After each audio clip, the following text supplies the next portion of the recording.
Welcome to the Prepped and Polished podcast, the podcast that empowers you to take control of your education, featuring weekly interviews with influencers in the world of education, as well as tutoring tips, lessons, and updates.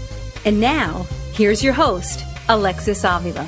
And welcome back to the Prepped and Polished podcast. This is episode 160. Alexis Avila, your host. Make sure to join our community. You can find us on SoundCloud, Facebook, Twitter, Google+, Instagram, and YouTube. Just type Prepped and Polished, and also go to our site, preppedandpolished.com, for more info. If you need tutoring, one-to-one, in person, or online, 781-753-9951. Have a question or reaction during or after the podcast, submit your question to radio at preppedandpolished.com. Today on episode 160, I'm speaking to Lynn O'Shaughnessy, a nationally recognized college expert, higher ed journalist, speaker, educator, and founder of The College Solution. She's a former LA Times reporter.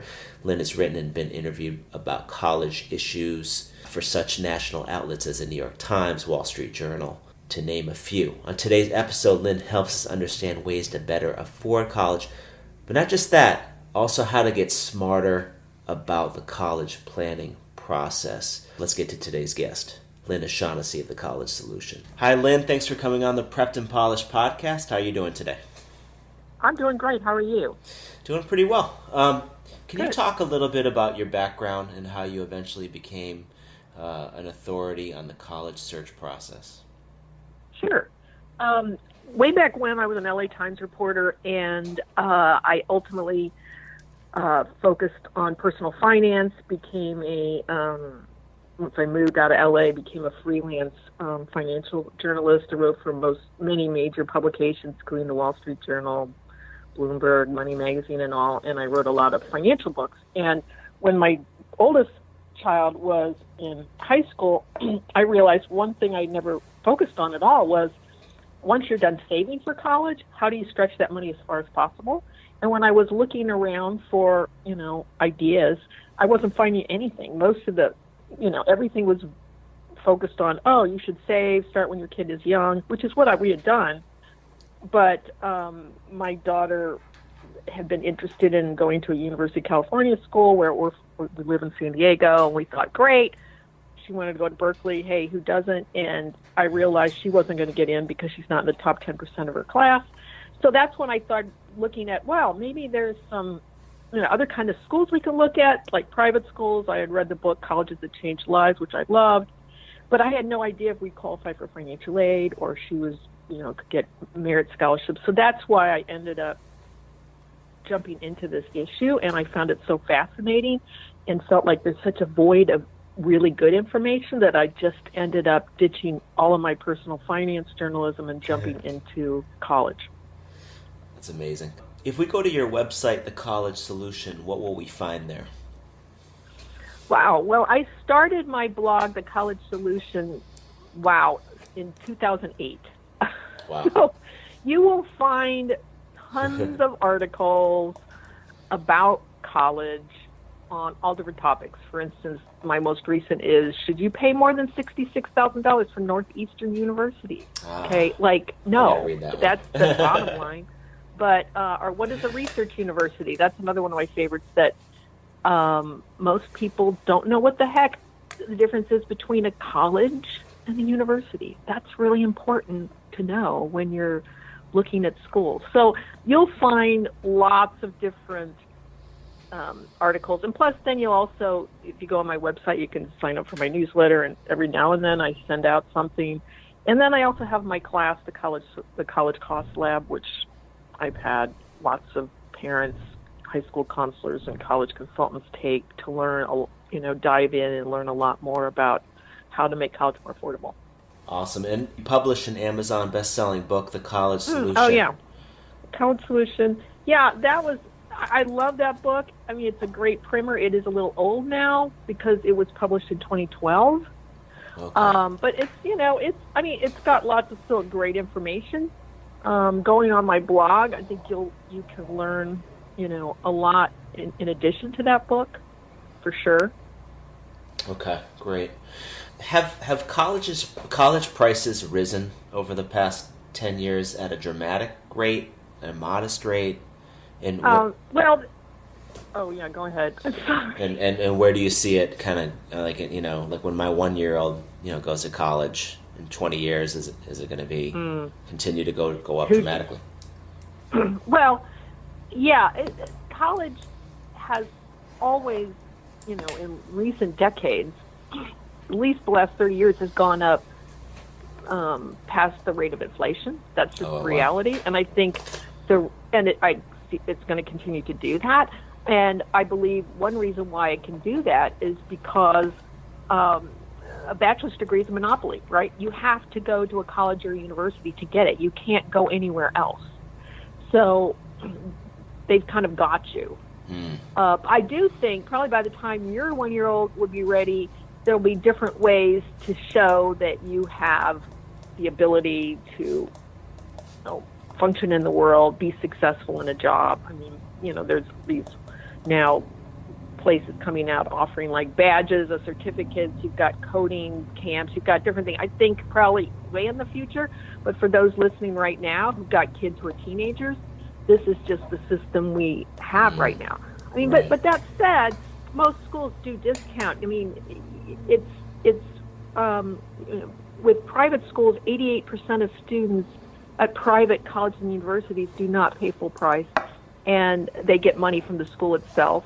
And at state universities, about 58% get money from the school itself. So, it's still expensive, but there are certainly ways to make college more affordable if you oftentimes throw a wider net. Great. For parents, what's the most stressful part of the college planning process? Is it the competition for getting into an elite school, the financial piece, a little of both? Well, one, I think the money is the biggest issue. I give talks about every year up in the Silicon Valley, and these people, have more money than the vast majority of all of us, right? Yeah. Yep. And yet they're freaking out about it. And like I gave a talk at a high school early this year where the average price of the house was $6 million, okay? And they're still stressed out about it. So this is something that everybody, I think, is concerned about. But the thing is, and in terms of getting into schools, I think people need to chill out about that. Yes, the most elite schools are hard to get into, but most people don't go to those schools, right? Mm-hmm. And you don't have to go to those schools. So, like, what I tell families are, stop thinking that there's only 2 or 3 dozen schools in the whole country that are worth attending.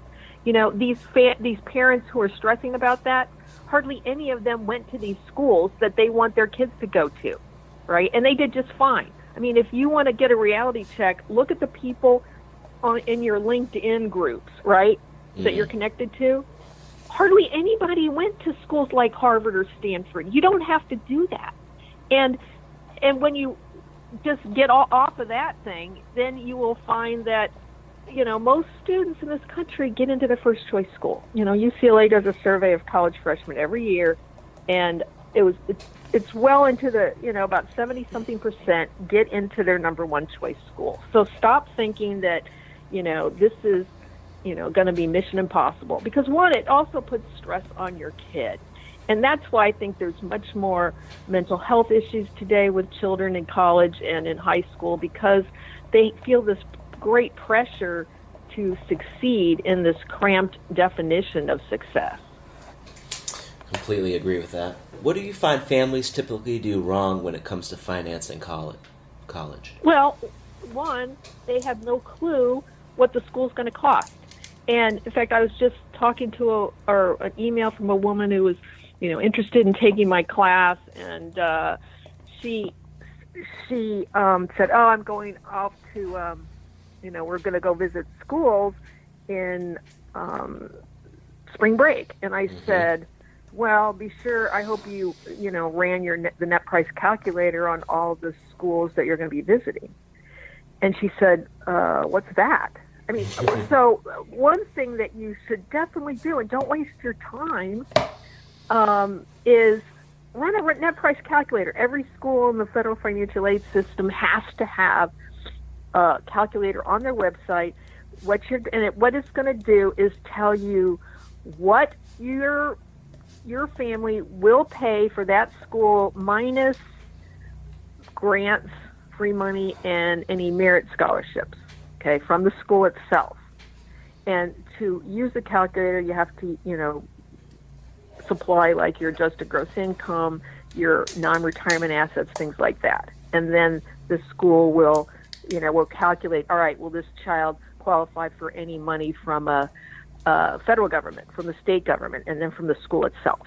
So if you don't have an idea of what the school's going to cost, why go to that school if money is an issue? I mean, why visit it? Why certainly let your child apply to it without knowing ahead of time what's the school going to cost, right? Now, there are some calculators that are bad calculators. About half of them are bad because they use the federal calculator template. But, many private schools, and those are some state schools, have good calculators. So that's something that, at this time of year, I hear from families. I mean, I've had like 3 emails in the last week from people whose kids got into NYU, and the packages are horrible. And it's like, duh, of course they're going to be horrible because NYU is one of the stingiest schools in the country. But yet again, this is one of these schools that kids think, oh, I want to live in New York. This would be a great place, blah, blah, blah. And, so these kids now are wanting to go to this school. They are faced with a school that costs $70,000 a year. The parents can't afford this. But, this could have been kind of avoided if they had run the net price calculator and determined this school isn't going to be in the ballpark, so let's not even bother. Of course, NYU does have a bad calculator. It uses the federal one, which is rare for a selective private school. But in general, you need to use those net price calculators before you let your child apply anywhere. Well, that's a huge tip. When is a good time to start your college planning? Well, frankly, I think you should understand the lay of the law by the time the child starts high school, because this is a huge expense. Most people don't know, kind of blow it off until their child is a junior or sometimes even a senior. I think because they're just like, they don't want to think about it, right? It's too scary, so they just put it off, which is nuts. But if you understand things like, one, that it's important to save and continue saving, that's important, that there are a lot of schools out there that don't reject everyone, the vast majority of them. If you understand what kind of schools are more likely to give money and which aren't, if you understand the difference between a college and a university, if you understand that, it's important to evaluate academic departments at a school instead of just falling in love with the brand name. I mean, there's a lot of things that you could do early on, and it will make high school less stressful because it won't seem like this huge high stakes, game. Exactly. What are some tips on how to best pay for college? I think 529B is one route, right? Yeah. I mean, I don't think it matters really which way. But I mean, 529s are a good way to save. Okay. Probably the people who are listening now, they've already, they're probably going to have saved about as much as they're going to save. I mean, and that's one thing that I run across with people who think, oh, I'm going to be, penalized for saving for college, and there's all these losers out there who haven't saved and they're going to get all the money. And that's not true. It's always better to save. The financial aid formula really is more concerned about how much you earn rather than how much you save, because it doesn't take into effect or take into consideration your retirement money. So if you've got a ton of money in your 401k or your IRA, that won't impact any ability to get need-based aid.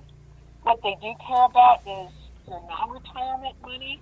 And they only assess that, schools only assess it at a maximum of 5 to 5.64%.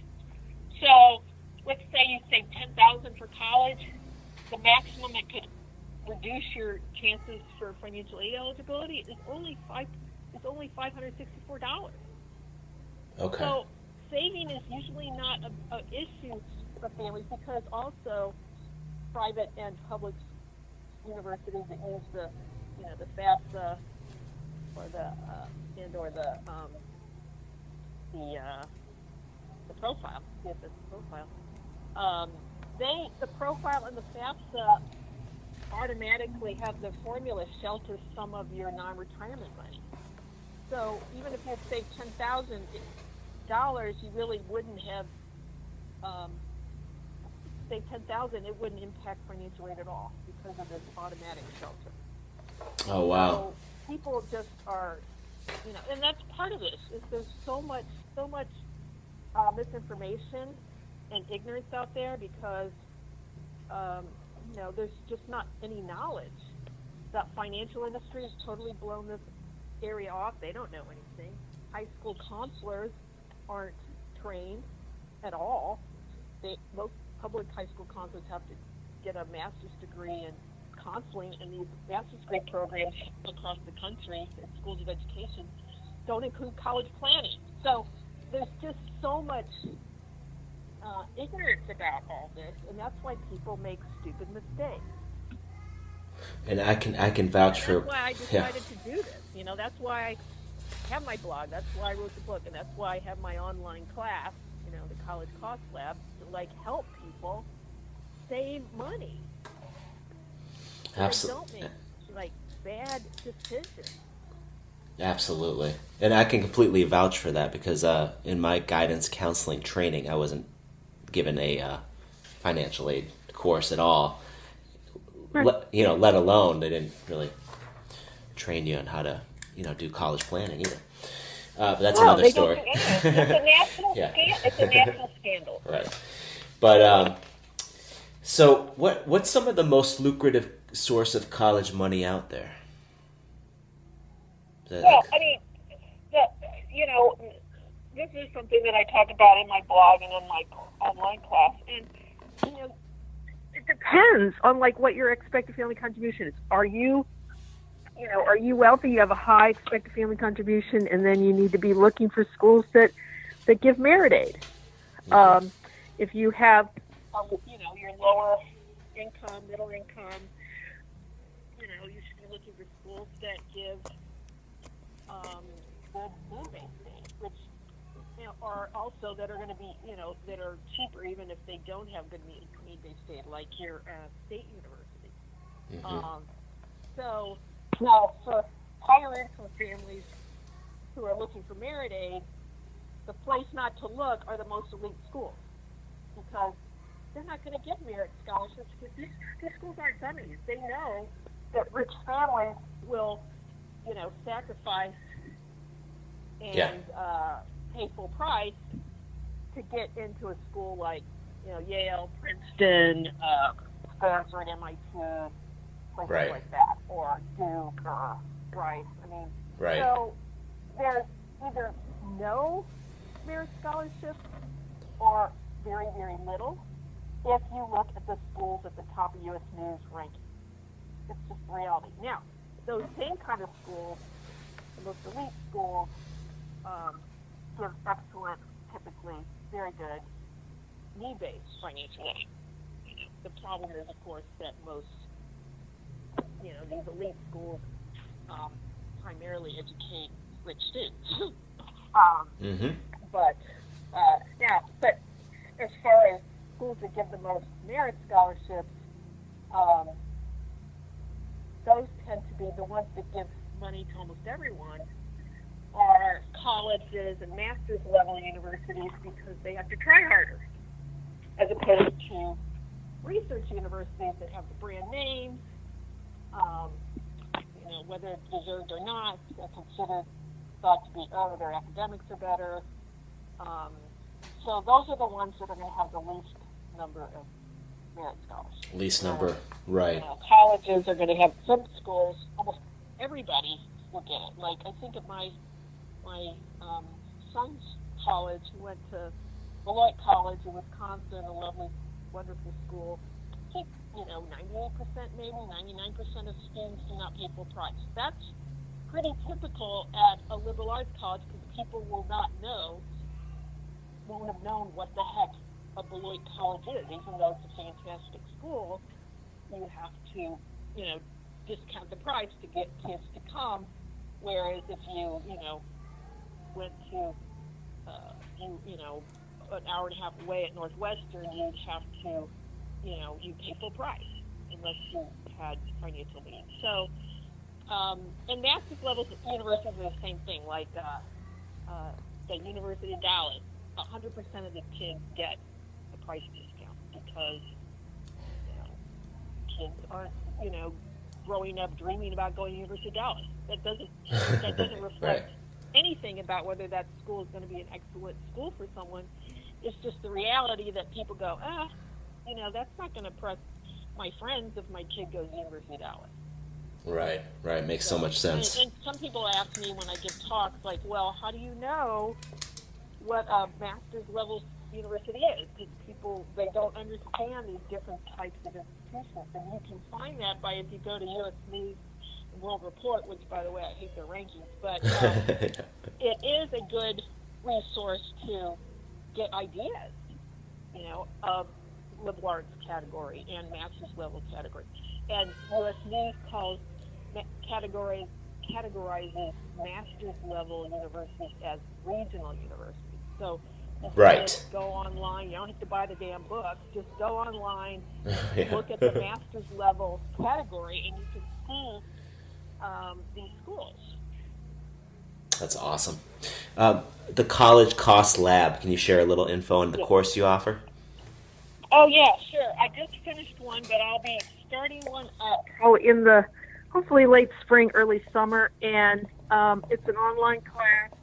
I have a lot of different lessons and resource guides and videos on how to make college more affordable. Like, how do you use net price calculators? What's the deal with EFCs, and how do you figure that out? And how do you research the generosity of any school? There are tools, free tools on the internet from respected sources like federal, the U.S. Department of Education, the College Board, College Data, where you can go on there, and if you know how to do it, you can find easily financial information about, what the average merit scholarship is. How many kids get these? How difficult is it to get or not difficult to get? I talk about loans and how the deal with that and the different types of schools. And I also have like a step-by-step guide of how do you go through and how do you go through this process? What, because people want to know, tell me step-by-step how to do this. I also have a resource guide that talks about how to build a college list, because that totally throws a lot of people. So it's like very comprehensive, and yet it's easy. It's accessible. People take the class and they have this aha moment, like, oh my God, I get it now. Like, because if you understand that colleges are businesses, all this makes sense. Because otherwise, people are just thrown. Like, well, how come this kid got money and this one didn't? And it all seems so arbitrary, but it isn't. How colleges behave, and so I kind of pull the curtain on that and explain it all. Absolutely. Any advice? Yeah, you can. If you go to my website, thecollegesolution.com, you can, get on my mailing list, and you'll be able to find out when I have it the next time. I am revamping it somewhat, so I'm excited about it, but yeah, it's a great resource, and when I do surveys of people about who've taken the class, I get like phenomenal evaluations, because nobody else is doing this that I know of. Yeah. So anyway, you can tell I'm passionate about this topic, and I really, I come from a family of educators, so I just really want to help families make the best decisions, and I just feel like everything is stacked against them. Well, the passion comes through, and the best the best in their respective fields are the ones who are most passionate and do something. You tell it like it is. It's great. Any advice for teens listening today who are getting ready to cross that bridge from teenager to young adulthood? You mean like who are going to college? Or Yeah, getting ready for college. Just kind of they're nervous, they're scared. It's a big leap. There's a great little book that I like, The Thinking Student's Guide to College, for kids who are going to be heading off to school in the fall, because I think there's too much focus on, getting into schools, right? Getting into schools. And then there's far less focus on, how do you make the most of when you get to school? Like, that's so much more important. And so it's The Thinking Student's Guide to College. It was written by Andrew Roberts, who is a professor at Northwestern, and he has some really great tips on how to do well in school. And also, I would say that I did a blog post back in 2014 about this Gallup Purdue study that surveyed around 30,000 adults who have gotten a bachelor's degree on their experience. And they wanted to see if there were certain types of schools where kids ended up doing better. So they surveyed people who had gone to these most elite private schools, very selective state flagship schools, non-selective regional state schools, liberal arts colleges, historically black schools, art schools, all sorts of kinds, to see is there a certain kind of school that will make you more successful. And what they determined is no. It didn't matter what kind of school you went to. What mattered is what you did when you got there. And there were 6 factors that mattered the most, including, did you have professors that made you excited about learning? Did you have a mentor? Were you really involved in extracurriculars? Did you have internships or some kind of project tied to what you were learning? All these different things, 6 things. And the more you could say yes to, the better you were, the happier you were in general in your life and your career. And I wrote a blog post about my daughter because, I included her in it because she could have answered yes to all 6 things. And only 3% of Americans could who took the Gallup survey. So that would be my number one suggestion to kids when they get to college is, don't worry about where you are at college. Who cares? Just focus on how you can make the most of the experience. Because it only happens once in life. And it could, if you make the most, you're going to have a better life probably later on. Yeah, that's an amazing tip. Lynn, thanks for coming on the Prepped and Polished podcast. Really appreciate your expertise. Oh, sure. Well, thanks for inviting me. And this wraps up our show today. This was episode 160 with college expert Lynn O'Shaughnessy of The College Solution. Episode 161 is coming soon. It'll be our next tutoring tips episode for another related conversation. I want you to rewind and check out podcast episode 65. It was my interview with college coach Todd Weaver on how to appeal your financial aid award letter. And also go back and check out podcast interview number 14 with Maria Furtado about colleges that change lives. And to access all of these podcasts, just head over to preppedandpolished.com/podcast, or you can go to soundcloud.com/preppedandpolished. Thanks for joining us on the Prepped and Polished podcast. Now go out there and take control of your education. You've been listening to the Prepped and Polished podcast. For more information, check out preppedandpolished.com. Also, you can follow us on Facebook and Twitter. Thanks for listening. Class dismissed.